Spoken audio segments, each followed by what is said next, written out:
चंदगड तालुका पत्रकार संघ संचलित CL न्यूज या लोकप्रिय चॅनलला लाईक करा, सबस्क्राईब करा, शेअर करा.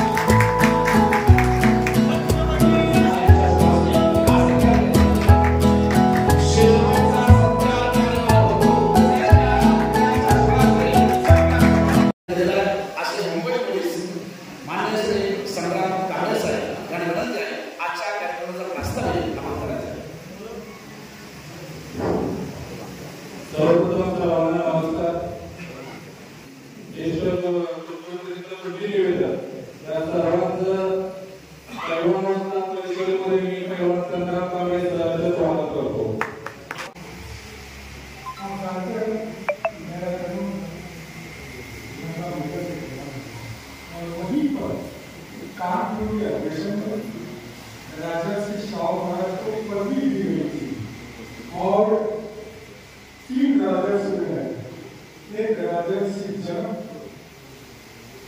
राजर्षि विश्वामित्र और राजर्षि शाल्व, चौथा ब्लॉक।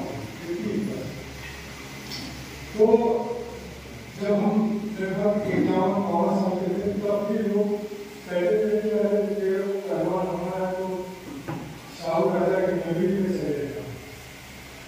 कितनी बड़ी किस्मत है मेरी कि मैं 5 साल की उम्र में शाहू नगरी की राज में मैं कितना बड़ा भाग्यशाली हूँ।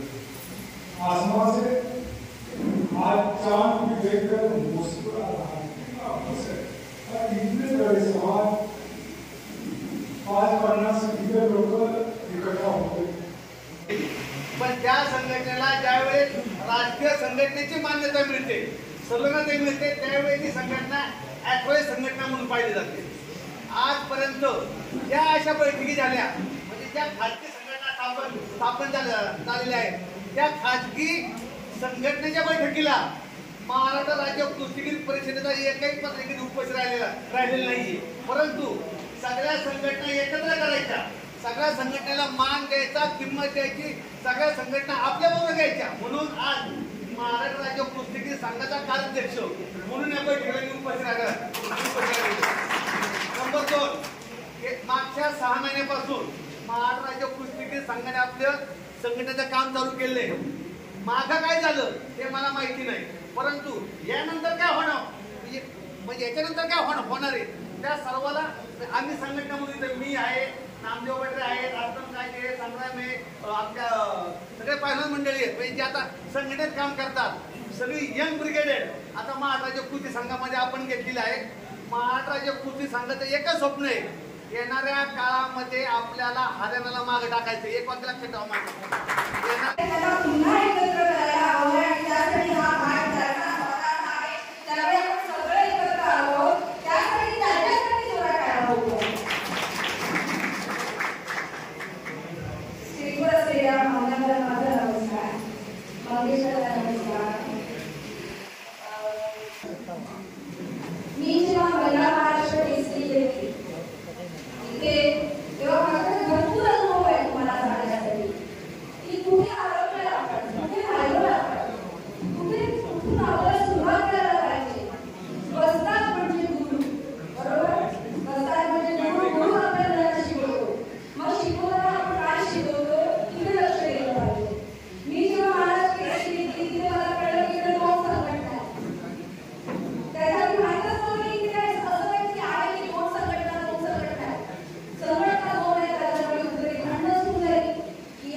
उद्या बर्बाद होऊ दे तुमच्या आयुष्याची, त्यांचं काही देणं घेणं नसतंय. माझं केंद्र चाललं पाहिजे, माझ्या केंद्राकडे पैलवान आले पाहिजे. व्यक्तिगत कुणी उडून घेऊ नका बघा, हे सगळ्यासाठीच आहे. व्यक्तिगत मला माहिती नाही कोण करते काय करते, ऐकून माहिती आहे हे चालतंय. परंतु हे कुठं तर एक कोच वस्ताद म्हणून जाणकार आहे ना, म्हणजे आई वडिलांच्या नंतर वस्ताद आणि कोचच असतो त्यांचा पालक. जसा आपला मुलगा असतो तसा तोही आपला मुलगा असतो. आपल्या जबाबदारीवर त्याला आपल्या आखाड्यामध्ये सोडलेला असतो. त्याच्या आयुष्याचं कसं चांगलं होईल त्याच्याकडे सुद्धा वस्तादाने कोचने लक्ष दिलं पाहिजे. पोटाला चिमटा लावून आणि तुम्ही बदाम तूप खाण्याऐवजी ते डबेच्या डबे लावून त्या मॉलमधून आणतात. इथं सगळ्या गावावर दुकानं झाल्यात. मला नाही अगदी जाहीर दुकानं मांडलेले प्रोटीन काय खावा ना असली खावा बदाम तुम्ही. आम्ही खात होतो टाळाला पावशेर खावा तशी तुम्ही बदाम. का तुमची ताकद वाढत नाही? कुणी सांगितलं हे? 100 बदाम खाल्लं तर एवढं प्रोटीन काढलं ते तिची ताकद आहे म्हणायचं. तिने पब्लिसिटी करायची करणारा आमच्याला बरोबर आहे ना? दिसायचं या लागलाय आता असं मुद्दे चांगले मांडलेले काय चुकीचे नव्हते की त्या दोहा गोष्टीवर वस्तादांचं लक्ष पाहिजे पोचले पाहिजे. माझा पट्टा काय करतो आपल्याला शिवाजी चव्हाण म्हणून त्याची महाराष्ट्रात कुस्तीच झाली होती आणि सत्तर जिल्हा गेला त्याचं नाव शिवाजी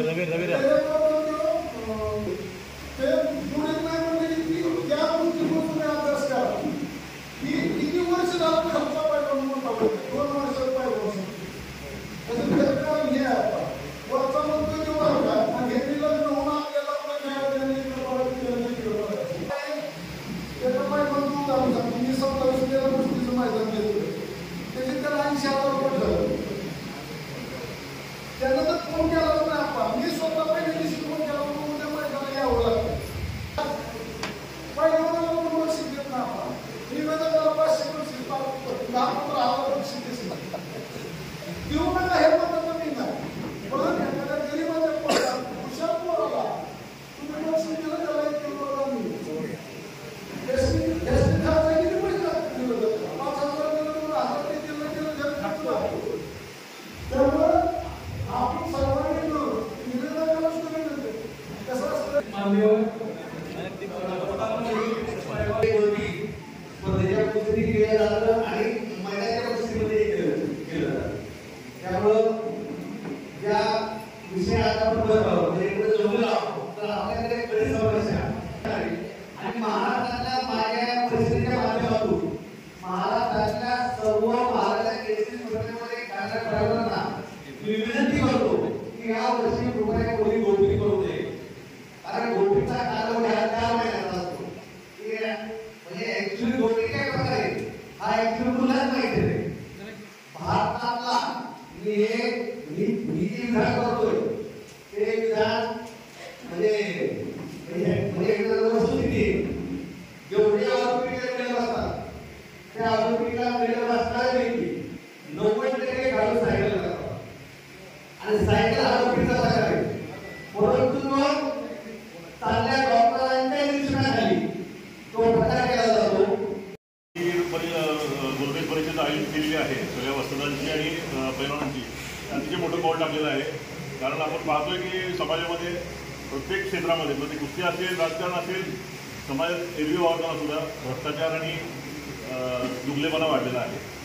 तर मगाशी विष्णुदादांनी एक उदाहरण दिलं डोपिंग.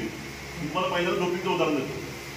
मी 1988 साली 17 वर्षाचा असताना सोल ऑलिम्पिक झालं होतं आणि मला आठवतं आहे सोल ऑलिम्पिक्समध्ये बेन जॉन्सन नावाचा एक प्लेअर होता. 100 मीटरला त्याला 9.79 सेकंडमध्ये त्यानं गोल्ड मेडल मिळवलं होतं आणि मी ते TV समोर बघितलं होतं. असं कोरलेसारखे ते दंड होते. बॉडी अशी एखाद्या म्हणजे आपण कोरलेला मूर्ती असते ना तशी बॉडी होती. मी पण म्हटलं काय माणूस आहे जबरदस्त. मी एकदम फॅन झालो त्याला आणि संपूर्ण जगाचा तो फॅन म्हणजे हे झाला होता गळ्याचा ताईच झाला होता. आणि दुसऱ्या दिवशी सकाळी त्या चेहऱ्यावर काळा कापड घातलं आणि त्याला तिथून हाकलून दिलं. अतिशय वाईट रीतीनं त्याचा अपमान केला आणि तिथून बदनाममध्ये बाहेर पडला. बेन जॉन्सनने ॲनाबॉलिक स्टेरॉइड नावाचं द्रव घेतलेलं होतं.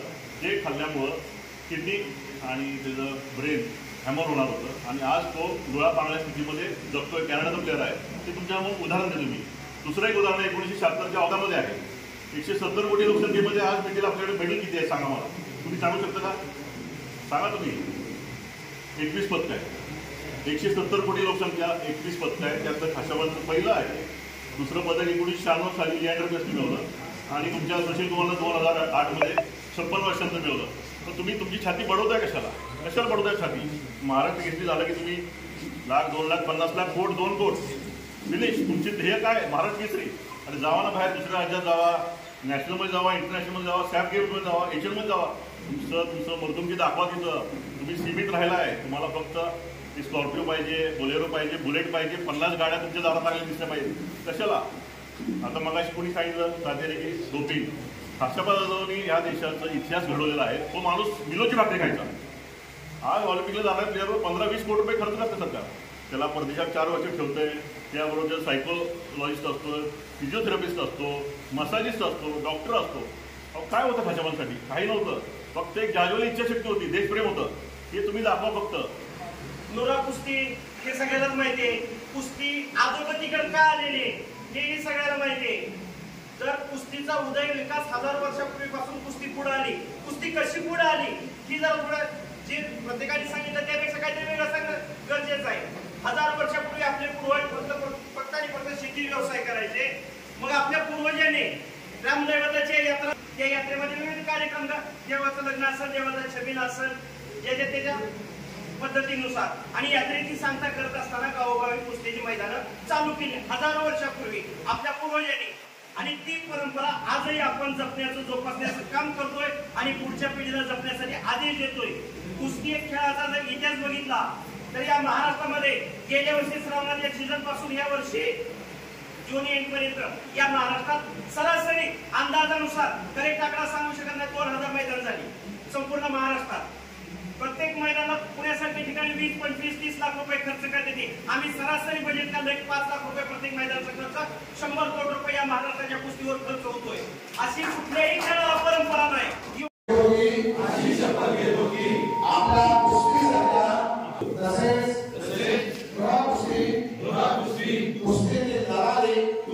दलाली डोपिंगसारख्या कुस्तीसाठी मारक करणाऱ्या गोष्टीला सर्व आजी माजी वस्तात व पैलवान मंडळी एकत्र येऊन त्याला टोकाचा विरोध करू. एक खेळाडू म्हणून कुस्ती खेळात प्रामाणिकपणे